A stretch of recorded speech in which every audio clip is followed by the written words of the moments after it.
Voilà, en dehors de cette situation politique, en marge de la rentrée parlementaire le mardi dernier, une délégation de ACPUE a séjourné, conduite par Louis Michel. Il vous a rencontré. Quel a été l'objet de vos discussions? D'abord, comme nous avons rendu public un communiqué à l'issue de cette rencontre, et comme nous avons dit dans ce communiqué, nous avons beaucoup réfléchi avant de rencontrer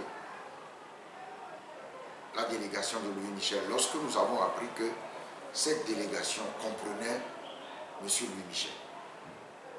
Nous avons eu dans l'AMC des positions, des situations très conflictuelles avec M. Louis Michel. Personnellement, moi-même, j'ai eu des discussions assez houleuses avec M. Louis Michel. Je ne veux pas dire le contenu de ces discussions. Au cours de cette rencontre-là? Non, non. Bien avant? Non, bien avant. Bien avant, il y a 3, 4 ans. Et bien avant, il y a, quand nous avons mis en place, quand nous avons créé l'ANC, en novembre, il y a eu, je crois, une session de l'Assemblée parlementaire paritaire ACPUE ici. Et nous avons distribué des tracts dans la salle contre M. Louis Michel.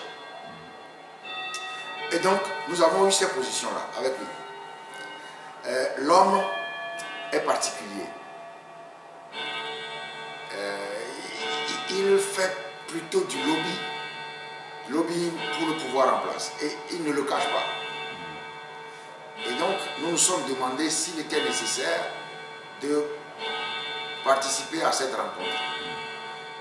Et puis, après beaucoup d'hésitations, nous nous sommes dit, il faut y aller.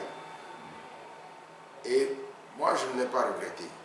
Parce que j'ai vu, nous étions, nous, la délégation de l'ANC, et puis, il y a la délégation de nos collègues de la C14. Et il y avait aussi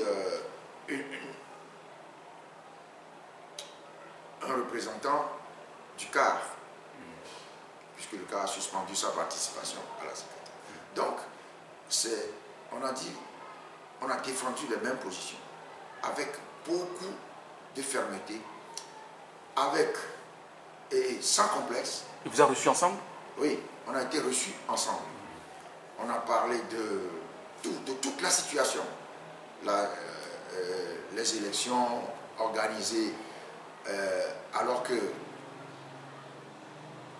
la CEDEAO ne s'est même pas préoccupée de la mise en œuvre de sa propre feuille de route.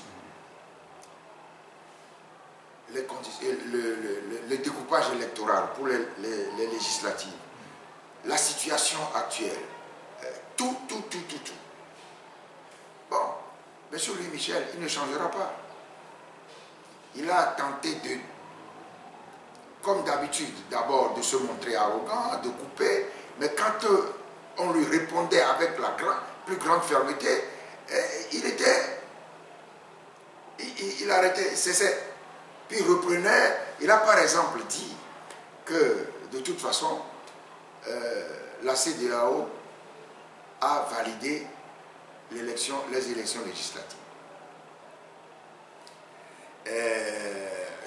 On lui a répondu qu'on n'est pas responsable des incohérences de la CEDEAO. Mais je crois qu'il était très surpris de voir en face de lui des gens qui lui demandaient ce qu'il est venu faire, quel est l'objet de son truc, pourquoi, c'est quoi. Il a même dit que, répondant à ce que nous disions sur le découpage inéquitable et même inique des circonscriptions électorales ici, où dans certaines zones, un député est élu avec 10 000 voix, et dans d'autres zones comme à Lomé, un député est élu avec 167 000 voix. Ça veut dire pratiquement 17 fois plus. Et il a dit que de toute façon, chez eux aussi c'est pareil. Ce à quoi un un membre de sa délégation, le député Michael Galler, a dit c'est faux. Que chez eux en Allemagne, la dernière fois, ça a été réglé même par les tribunaux, alors que l'écart entre le coefficient électoral, c'est-à-dire le nombre d'habitants pour élire un député, était très faible. Alors qu'ici, c'est 17 fois plus, que ça a été réglé au tribunal. Donc, il a dit non. Et il a même ajouté, moi je ne suis pas de ceux qui pensent, qui disent que les successions dynastiques, le fils remplaçant le père en Afrique, sont une bonne chose. Il a dit ça. Il a dit que c'est une bonne chose. Il a dit, je ne suis pas de ceux qui croient que c'est une bonne chose. Ça veut dire, c'est une mauvaise chose. Donc, cette rencontre, il y avait M. Louis Michel et les autres membres, par exemple, Mme Kiende, que je connais, parce que moi j'étais député de l'Assemblée parlementaire paritaire à CPUE jusqu'en décembre dernier. Les membres de sa délégation se sont démarqués de lui. Donc, on leur a dit, vous allez faire un rapport fidèle de ce que nous nous avons dit. Et ils ont promis de faire ce rapport fidèle. Donc, bon. Mais tout ça, c'est bien. Mais la mobilisation populaire est mieux. Parce que c'est notre problème, ce n'est pas le problème de l'Union européenne ni des ACP. Je le dis et je le répète toujours, c'est celui qui porte la plaie qui ressent la douleur. Et il lui revient de trouver les remèdes adéquats pour guérir, pour faire guérir sa plaie.